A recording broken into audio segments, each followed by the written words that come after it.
Welcome to the Top Business Leaders Podcast. You'll learn how successful people just like you have grown their businesses, expanded their influence, and made money by writing a book.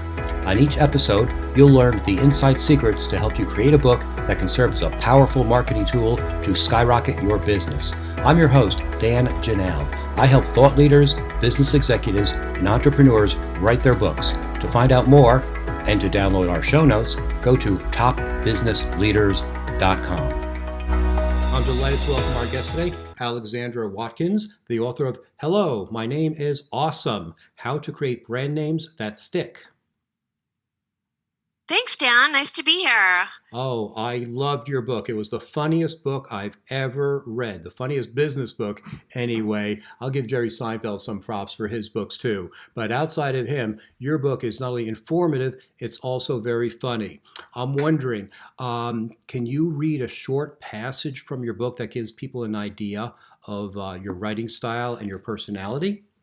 Sure. Let me first just quickly say what my book is about. So, Hello, My Name is Awesome is about how to create brand names that are great. And a lot of the book is about what not to do. And I am going to read you a passage called When You Don't Want to Imagine That. It's good to have a name with visual imagery, but only if it's positive visual imagery. All right, here we go. I was totally grossed out when I saw one of the sponsors of a charity event I was invited to was named Toilet Tree. The logo was a tree I imagined where one might pee, or worse.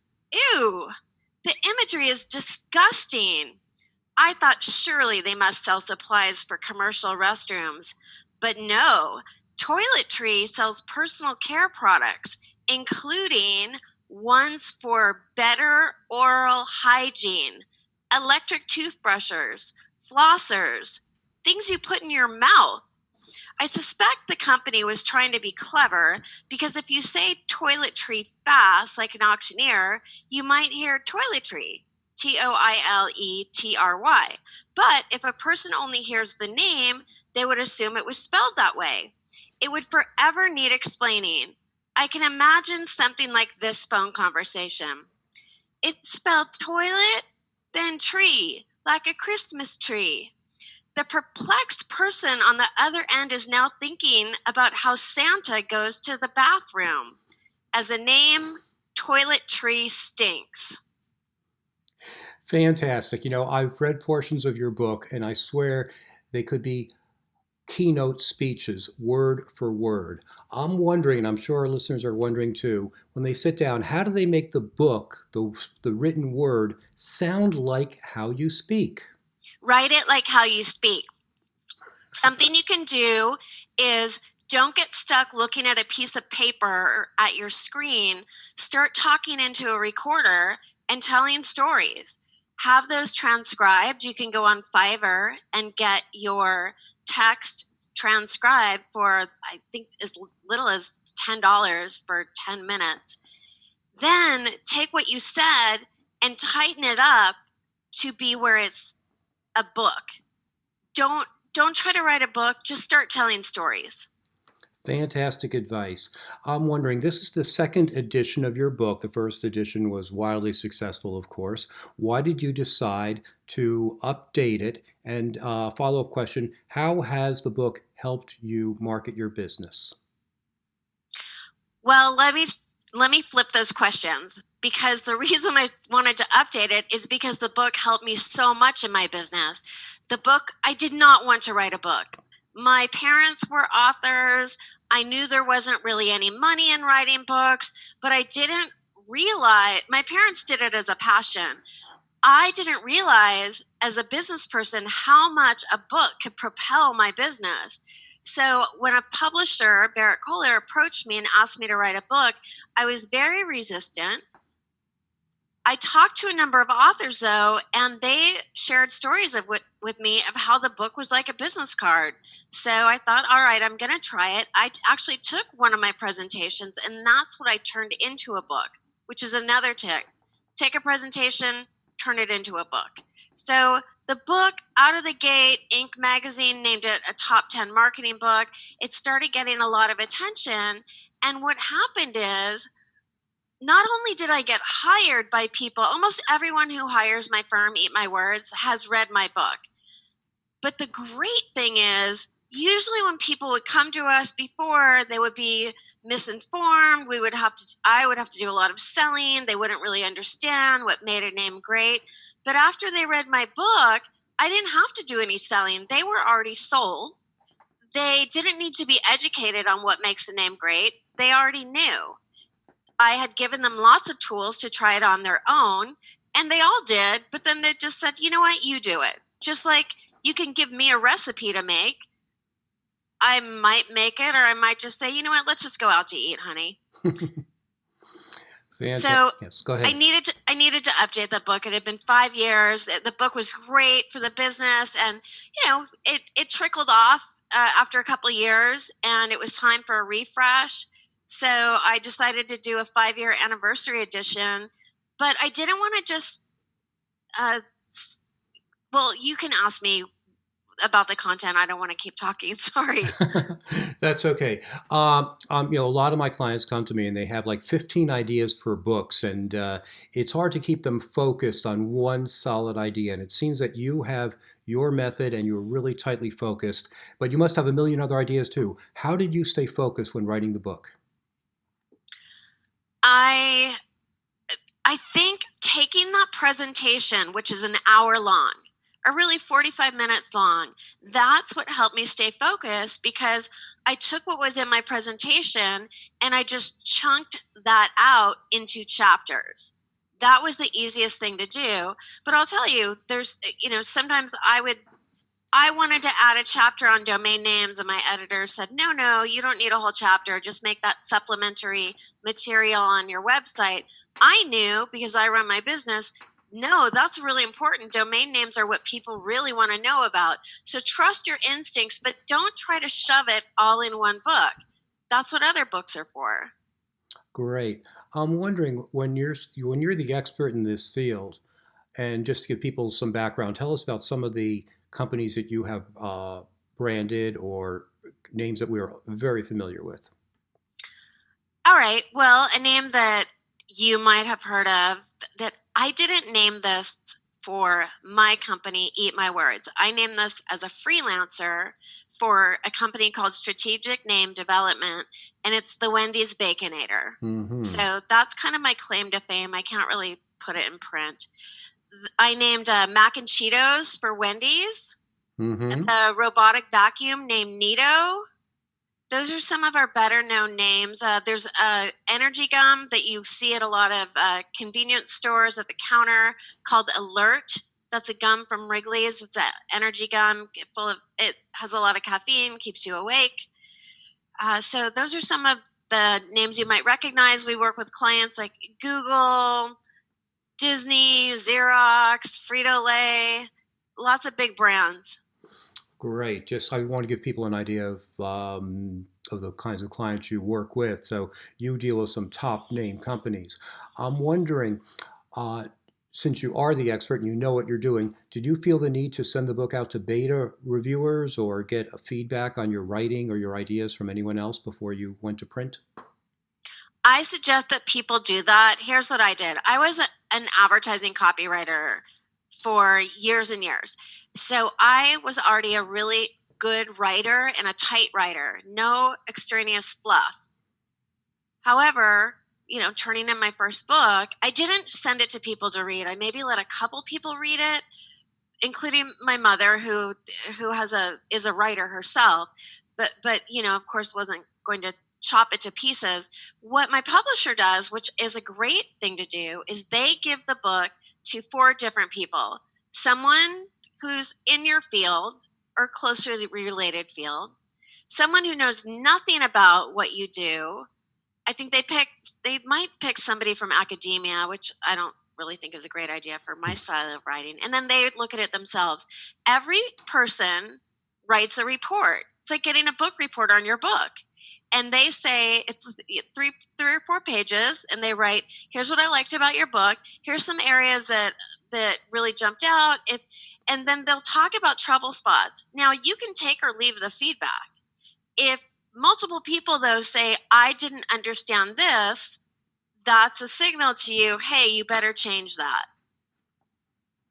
But don't rely on just your friends, and get a really, really good editor. No matter how good you are, my editor, in addition to professional editors, a woman who works for me, Janice, is a fantastic editor, and she added so much value to my book. Sometimes, as an author, you don't see the forest through the trees. Mm-hmm. So tell me how you're using your book to get more business now. Well, I ordered 2,000 copies of my book so I could get a 70% discount from my publisher. And you have to look at your book as a marketing investment.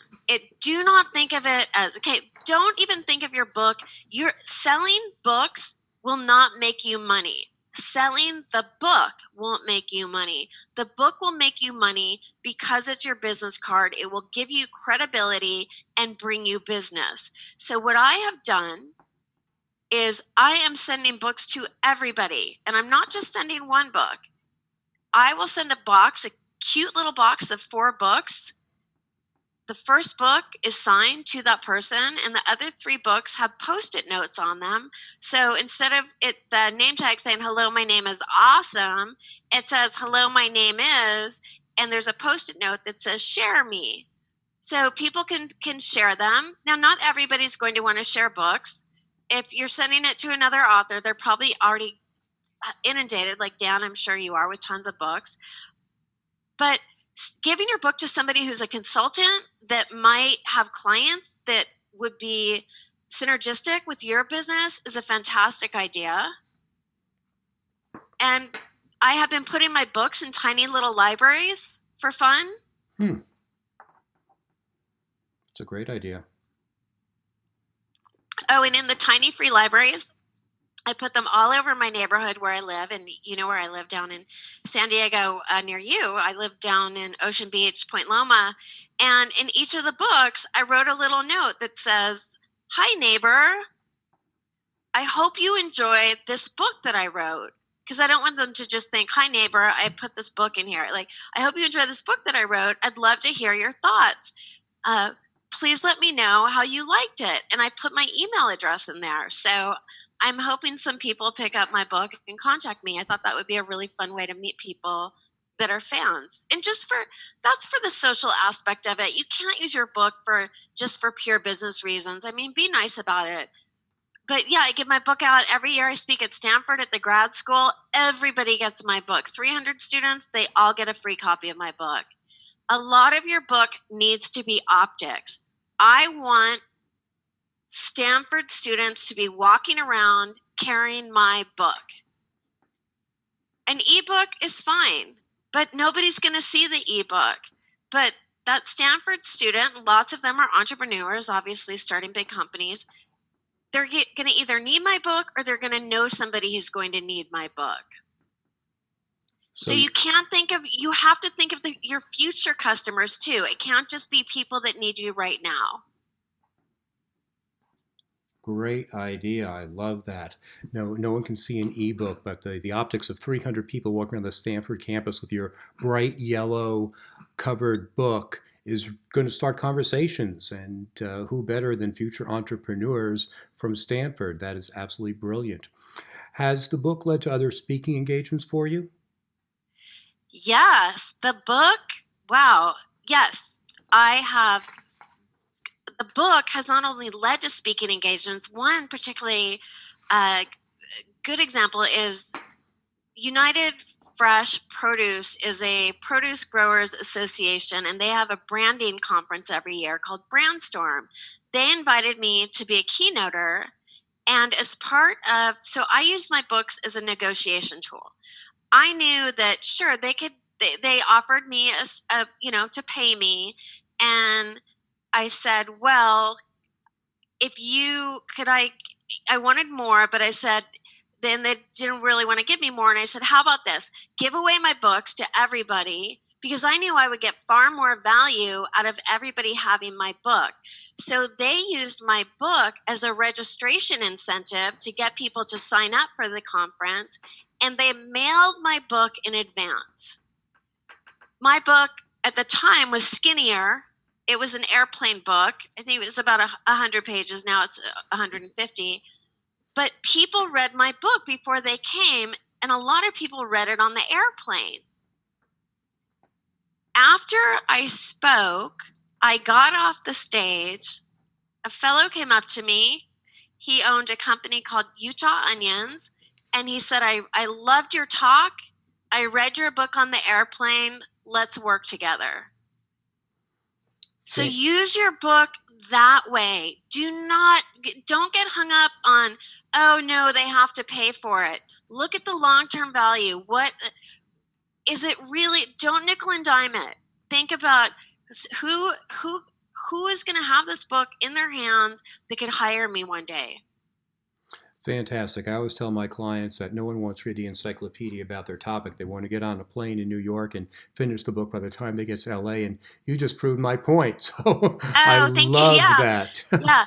Okay. Oh, I also am now a paid influencer for a company called VeriSign, who you may have heard of. They're the .com people. They make a product called Name Studio that helps people find available domain names. I love Name Studio, and I was already using it. We found each other, match made in heaven. So I go out and do a lot of speaking for them at tech conferences. They give away my book as an incentive. And that's worked out really well. I did a consulting gig with them at South by Southwest where they sponsored a lounge. People could sign up to meet with me, have a 15-minute mini consultation on their name, and get a signed book. Fantastic. So you've really leveraged the book into multiple streams of income. Congratulations.